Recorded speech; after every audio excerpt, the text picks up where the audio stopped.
దీప్ చంద్రదాస్ అనే ఒక ఇండియాకు చెందిన హిందూ వ్యక్తిని బంగ్లాదేశ్‌లో దారుణంగా చంపేసినారు. ఆయనను చంపిన విధానం చూస్తే అస్సలుకు ఈ విధంగా కూడా ఇంత క్రూరంగా కూడా జనాలుంటారా? అంతమంది కలిసి ఆయనను కొట్టుకుంటూ, ఆయన రాళ్ళతో కొడుతూ, ఆయన మీద పెట్రోల్ పోసి ఆయనను డైరెక్ట్‌గా ఆయనను చంపేసినారు. ఏ ప్రూఫ్ లేకుండా.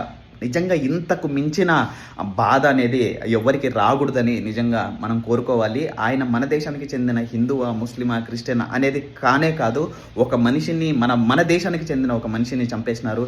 ఈ విధంగా అన్ని దేశాలలో 2020 నుంచి 2025 వరకు 36,000 మందిని చంపేసినారు. కొన్ని బయటకొచ్చినాయి, కొన్ని బయటికి రాలేదు. అసలుకు ఇవి ఎందుకు జరుగుతున్నాయి అంటే ఇప్పుడు మెయిన్ పాయింట్కి మనం మాట్లాడుకుందాము. ఎలక్షన్లు దగ్గరికి వస్తున్నాయి. ఎప్పుడు ఎలక్షన్లు జరిగినా అన్యాయమైన ప్రజలు, సామాన్య ప్రజలు వాళ్ళ ప్రాణాలను కోల్పోతున్నారు. ఎందుకంటే వాళ్ళకి అన్యం తెలియదు, పుణ్యం తెలియదు, వాళ్ళు ఏం మాట్లాడారు. కానీ జనాలు ఏం చేస్తున్నారంటే వాళ్ళని టార్గెట్ చేస్తున్నారు. ఇప్పుడు బంగ్లాదేశ్లో ముస్లింలు 91% ఉన్నారు, హిందువులు 6.5% ఉన్నారు, ముస్లింలు ఎక్కువ పర్సెంట్ ఉన్నారు. కాబట్టి ఇప్పుడు వాళ్ళు గెలవాలంటే వాళ్ళు వేరే మతం వాళ్ళని తగ్గించి మాట్లాడాలంటే ఇది చూపించాలి, హిందువులు ఈ విధంగా మాట్లాడుతున్నారని క్రియేట్ చేసినారు, డ్రామా క్రియేట్ చేసినారు.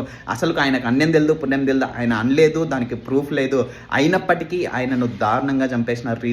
రీజన్ ఏంటంటే ఎలక్షన్లు ఉన్నాయి.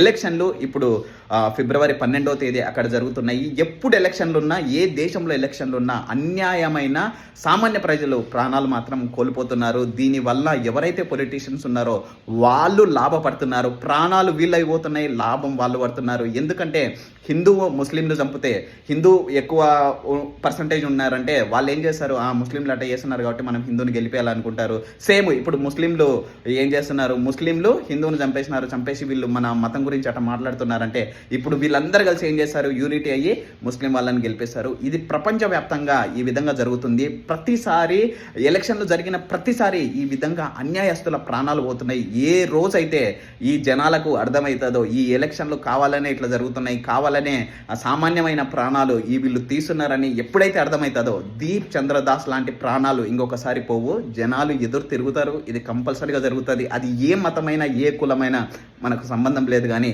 నిజంగా ఈ విధంగా ప్రాణాలు తీయడం అనేది చాలా చాలా చాలా చాలా బాధాకరము. ఇది అసలుకు జరగకూడదు. అయినా ఇవి జరుగుతున్నాయి అంటే తెలీదు.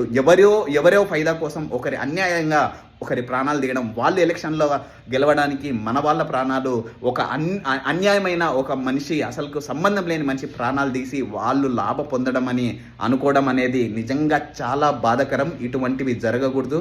దీని గురించి మీరేమంటారో కామెంట్ చేయండి. ఎలక్షన్లు అంటే వాళ్ళు ఏం